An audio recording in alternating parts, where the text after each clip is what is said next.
आज हम law of contract के उस टॉपिक को गहराई से समझेंगे जो मॉडर्न इकोनॉमी की नींव है। आज का हमारा टॉपिक है an agreement without consideration is void. Hello and welcome to Haider's classes. Let's dive into the latest in technology and education and explore the world of knowledge with me. तो चलिए शुरू करते हैं। तो हेलो दोस्तों, welcome back to Haider classes. मैं हूं आपका होस्ट और दोस्त मोहम्मद खुर्शीद अली हैदर। आज हम लॉ ऑफ कॉन्ट्रैक्ट के उस टॉपिक को गहराई से समझेंगे जो मॉडर्न इकोनॉमी की नींव है। आज का हमारा टॉपिक है an agreement without consideration is void. तो दोस्तों, कॉन्ट्रैक्ट एक्ट 1872 के मुताबिक कॉन्ट्रैक्ट सिर्फ एक एग्रीमेंट नहीं बल्कि वो एग्रीमेंट है जो लॉ द्वारा इन्फोर्सेबल हो। लेकिन सवाल ये उठता है कि एक मामूली सोशल वादे या सोशल प्रॉमिस और एक बाइंडिंग लीगल कॉन्ट्रैक्ट में फर्क क्या है। तो वो फर्क है कंसिडरेशन का। हम समझेंगे कि क्यों लॉ बिना बदले एक्सचेंज के किए गए वादों और मान्यता नहीं देता, और वो कौन सी सिचुएशन है जहां बिना कंसिडरेशन के भी कॉन्ट्रैक्ट वैलिड होता है। तो हम इस टॉपिक के हिस्टोरिकल बैकग्राउंड, डेफिनेशन और सभी इंपॉर्टेंट केस लॉ को डिटेल में कवर करेंगे। तो चलिए शुरू करते हैं। तो सबसे पहले देखते हैं the core concept and maxim.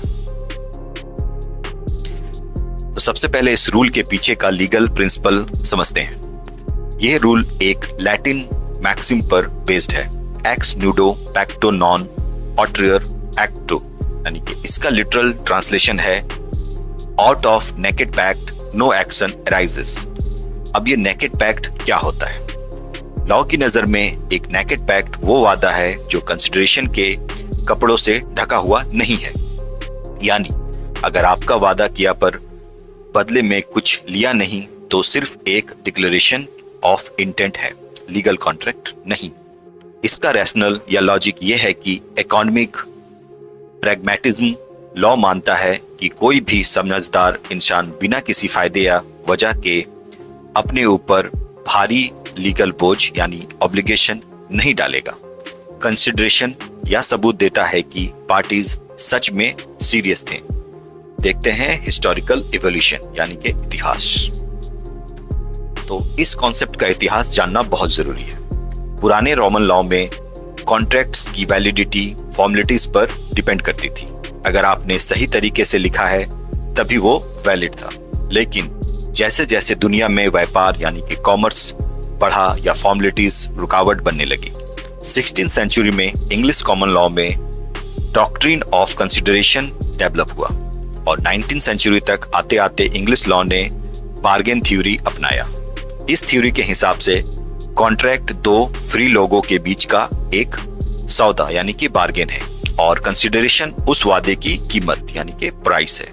जबकि सिविल लॉ कंट्रीज जैसे फ्रांस और जर्मनी में आज भी इंटेंशन को ज्यादा वैल्यू दी जाती है। इंडिया ने इंग्लिश मॉडल को अडॉप्ट किया है। तो अब देखते हैं इंग्लिश वर्सेस इंडियन अप्रोच, दोनों की कंपैरिजन।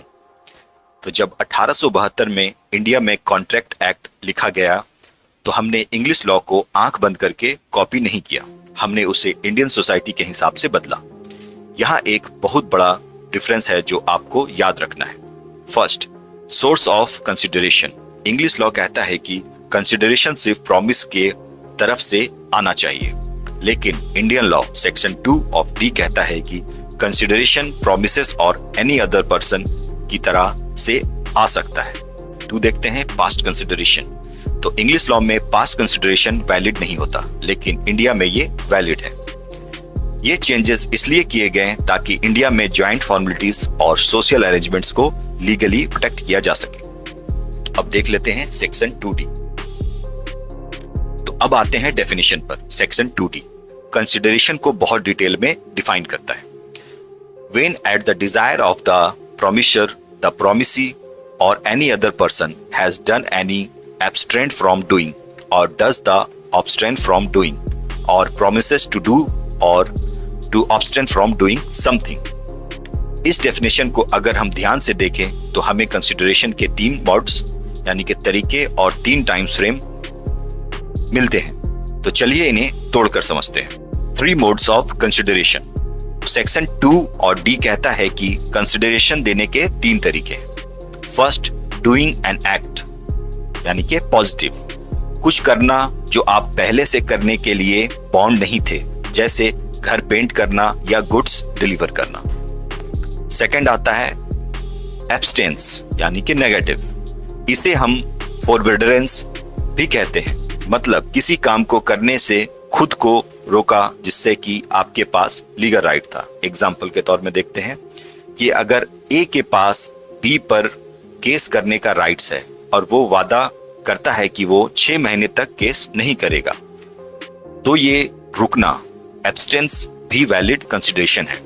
और तीसरा है अ प्रॉमिस, अ एग्जिटरी, बदले में वादा करना, जैसे सेल्स ऑफ गुड में मैंने सामान देने का वादा किया, आपने पैसे देने का वादा किया। तो ये 3 मोड्स ऑफ कंसिडरेशन थे, an act, an abstinence and a promise. तो चलिए अब देखते हैं टेम्पोरल डायमेंशंस ऑफ कंसिडरेशन। तो टाइम के हिसाब से भी कंसिडरेशन 3 तरह के होते हैं। पास्ट कंसिडरेशन, हैज डन, अगर आपने पास्ट में प्रॉमिसर के कहने पर कुछ किया था तो वो आज के नए वादे के लिए वैलिड कंसिडरेशन है। इंग्लिश लॉ में ये वैलिड नहीं होता, पर इंडियन में सेक्शन 2D के हैज डन वर्ड्स इसे वैलिड बनाता है। सेकंड आता है प्रेजेंट कंसिडरेशन, मींस डज, ये तब होता है जब कॉन्ट्रैक्ट हाथों हाथ पूरा हो, जैसे दुकान से चॉकलेट खरीदना, पैसा दिया और सामान लिया, ये एग्जीक्यूटेड कॉन्ट्रैक्ट है। और तीसरा है future consideration, means promises to do, जहां दोनों पार्टीज फ्यूचर में परफॉर्म करने का वादा करते हैं, इससे एग्जीक्यूटरी कंसिडरेशन कहते हैं। तो अब देखते हैं essential, at the desire of the promiser. तो हम कंसिडरेशन के सबसे जरूरी रूल्स पर बात करेंगे। पहला रूल है at the desire of the promiser. अगर आपने कोई काम अपनी मर्जी से किया है या किसी थर्ड पार्टी के कहने पर किया तो वो वैलिड कंसिडरेशन नहीं है। इस पर लैंडमार्क केस है दुर्गा प्रसाद वर्सेस बलदेव 1881। इस केस में जिले के कलेक्टर ने प्लेंटिफ यानी कि दुर्गा प्रसाद को मार्केट बनाने का ऑर्डर दिया, तो प्लेंटिफ ने मार्केट बनाया। उस मार्केट के दुकानदारों, शॉपकीपर्स ने खुश होकर प्लेंटिफ को कमीशन देने का वादा किया। जब उन्होंने पैसे नहीं दिए तो कोर्ट ने कहा एग्रीमेंट वॉइड है। क्यों? क्योंकि मार्केट का कंस्ट्रक्शन कलेक्टर की डिजायर पर हुआ था, ना कि शॉपकीपर प्रोमिसेस के डिजायर पर। इसलिए शॉपकीपर के वादे के लिए कोई कंसिडरेशन नहीं था। अब देखते हैं इसेंशियल फ्रॉम प्रोमिसी और एनी अदर पर्सन्स। तो दूसरा इसेंशियल रूल्स इंडिया में यूनिक है, consideration from any other person. तो इंग्लिश लॉ में पैसा या कंसिडरेशन सिर्फ उसी से आना चाहिए जिसको वादा किया गया है, लेकिन इंडिया में ऐसा नहीं है। इसका फेमस केस है चिनैया वर्सेस रमैया 1882। फैक्ट्स, एक ओल्ड लेडी ने अपनी बेटी रमैया को प्रॉपर्टी गिफ्ट की वाया गिफ्ट डीड। शर्त ये थी कि बेटी अपने मामा चिनैया को हर साल एन्युटी यानी कि पैसे पे करेगी। बेटी ने मामा के साथ एग्रीमेंट साइन किया। बाद में बेटी ने पैसा देने से मना कर दिया। उसने कहा, मामा जी आपने मुझे क्या दिया, प्रॉपर्टी तो माँ ने दी है। Since you gave no consideration I won't pay. Judgement, court ने कहा बेटी को पे करना पड़ेगा, क्योंकि भले ही मामा ने कुछ नहीं दिया, लेकिन मदर एनी अदर पर्सन ने प्रॉपर्टी देकर कंसिडरेशन प्रोवाइड कर दिया था। इस कॉन्सेप्ट को हम कंस्ट्रक्टिव कंसिडरेशन कहते हैं। इसके बाद देखते हैं adequacy of consideration, the peppercorn theory. अगर स्टूडेंट्स पूछते हैं सर क्या कंसिडरेशन का वैल्यू प्रॉमिस के बराबर होना चाहिए, जवाब है नहीं। एक्सप्लेनेशन टू सेक्शन 25 साफ कहता है कि अगर आपकी कंसेंट फ्री है तो कंसिडरेशन इनएडुकेट होने पर भी कॉन्ट्रैक्ट वैलिड है। इस कॉन्सेप्ट को लॉ में पेपरकॉर्न थ्योरी कहते हैं। इसका मतलब है कि अगर मैं अपनी 1000 की चीज आपको 10 में बेचता हूं और मेरी मर्जी है तो कोर्ट दखल नहीं देगा। कोर्ट सिर्फ ये देखता है कि बार्गेन लीगल है, ये नहीं कि वो सस्ता है या महंगा। हाँ, अगर फ्रॉड का शक हो तो कम कीमत को सबूत के तौर पर देखा जा सकता है। तो अब देखते हैं privity of contract versus privity of consideration. तो यहाँ कंफ्यूज नहीं होना है, दो अलग कॉन्सेप्ट हैं। प्रीविटी ऑफ कंसिडरेशन मतलब कंसिडरेशन किसने दिया, इंडिया में ये रूल अप्लाई नहीं होता। कोई स्ट्रेंजर भी कंसिडरेशन दे सकता है। इसको आप देख सकते हैं चिन्नैया केस में भी। और प्रीविटी ऑफ कॉन्ट्रैक्ट, इसका मतलब है कि जो कॉन्ट्रैक्ट का हिस्सा नहीं है, स्ट्रेंजर टू कॉन्ट्रैक्ट, वो केस फाइल नहीं कर सकता। ये रूल इंडिया में अप्लाई होता है। यानी स्ट्रेंजर टू कंसिडरेशन केस कर सकता है अगर वो पार्टी टू कॉन्ट्रैक्ट है, लेकिन स्ट्रेंजर्स टू कॉन्ट्रैक्ट केस नहीं कर सकता। तो अब देखते हैं MC Chacko versus State Bank of Travancore 1969। Privity of contract को सुप्रीम कोर्ट ने MC Chacko versus State Bank of Travancore 1969 में क्लियर किया। फैक्ट्स, इसके फैक्ट्स थे, एक फैमिली पार्टीशन डीड में लिखा था कि फैमिली का एक मेंबर MC चाको बैंक का लोन चुकाएगा। ध्यान रहे, बैंक उस डीड का पार्टी नहीं था, वो सिर्फ बेनिफिशियरी था। हेल्ड, कोर्ट ने कहा बैंक उस डीड का बेसिस पर MC चाको पर केस नहीं कर सकता। रीजंस, क्योंकि bank was a stranger to the contract, सिर्फ कॉन्ट्रैक्ट साइन करने वाले पार्टीज ही एक दूसरे पर केस कर सकते हैं। अब देखते हैं द जनरल रूल सेक्शन 25। तो अब आते हैं हमारे मेन टॉपिक पर, सेक्शन 25। इसका ओपनिंग सेंटेंस एब्सोल्यूट है। An agreement made without consideration is wide. ऐसा एग्रीमेंट वाइड अब इनिशियो होता है। शुरुआत से ही सुनाया, इससे कोई लीगल राइट्स पैदा नहीं होते। अगर मैं आपको फ्री में कार देने का वादा करता हूं और बाद में मना कर देता हूं, तो आप कोर्ट नहीं जा सकते, क्योंकि लॉ रेसिप्रोसिटी, लेन देन और एविडेंस ऑफ इंटेंट मांगता है। बिना कंसिडरेशन के लॉ मानता है कि आपने सीरियस लीगल कमिटमेंट नहीं की थी। लेकिन सेक्शन 25 कुछ एक्सेप्शन भी देता है, जहां बिना कंसिडरेशन के कॉन्ट्रैक्ट वैलिड होता है। तो अब देखते हैं exception 1, natural love and affection, section 25 का क्लॉज 1। तो पहला एक्सेप्शन है सेक्शन 25 क्लॉज 1। आप अपने परिवार में बिना पैसे के भी प्रॉपर्टी ट्रांसफर कर सकते हैं, अगर ये 4 कंडीशन पूरी होती है। एग्रीमेंट राइटिंग में होना चाहिए या रजिस्टर्ड होना चाहिए लॉ के अंडर, और पार्टीज के बीच नियर रिलेशन होने चाहिए, और सबसे जरूरी agreement natural love and affection की वजह से बनना चाहिए। सिर्फ रिश्तेदार होना काफी नहीं है, प्यार होना भी जरूरी है। इस पर केस है राजलुक्की दबी वर्सेस भूतनाथ मुखर्जी। यहाँ पति पत्नी ने रोज के झगड़ों से तंग आकर एग्रीमेंट किया। कोर्ट ने कहा ये वॉइड नहीं, क्योंकि ये झगड़ों की वजह से बना था, ना कि नेचुरल लव से। अब देखते हैं exception 2, compensation for voluntary services. दूसरा एक्सेप्शन है सेक्शन 25 का 2। इसे हम compensation for past voluntary service कहते हैं। ये एक्सेप्शन उन गुड्स स्मार्टियंस को प्रोटेक्ट करता है जो बिना मांगे मदद करते हैं। अगर किसी ने पास्ट में वॉलंटरी बिना रिक्वेस्ट के आपके लिए कुछ किया और अब आप खुशी से उसे कंपनसेट करने का वादा करते हैं, तो ये वैलिड है। तो इसका एक केस लॉ है सिंधा वर्सेस अब्राहम 1895। एक डॉक्टर ने एक बीमार लड़के का इलाज किया जब वो माइनर था, बिना रिक्वेस्ट के। जब लड़का बड़ा हुआ, उसने डॉक्टर को पे करने का वादा किया। बॉम्बे हाई कोर्ट ने कहा यह वैलिड कॉन्ट्रैक्ट है अंडर सेक्शन 25 क्लॉज 2, क्योंकि ये पास्ट वॉलंटरी सर्विस का कंपनसेशन था। अब देखते हैं एक्सेप्शन 3, प्रॉमिस टू पे टाइम बार्ड डेब्ट। तो तीसरा एक्सेप्शन है सेक्शन 25 का क्लॉज 3। लिमिटेशन एक्ट के हिसाब से अगर किसी चीज डेब्ट को 3 साल हो जाएगा तो वो टाइम बार्ड हो जाता है और आप कोर्ट में केस नहीं कर सकते। लेकिन अगर डेब्टर यानी कि कर्जदार खुद आगे आकर एक रिटन और साइन प्रॉमिस डिसाइड कि वो ये पुराना कर्ज चुकाएगा, तो सेक्शन 25 के क्लॉज 3 के अंदर वो एक नया वैलिड कॉन्ट्रैक्ट बन जाता है।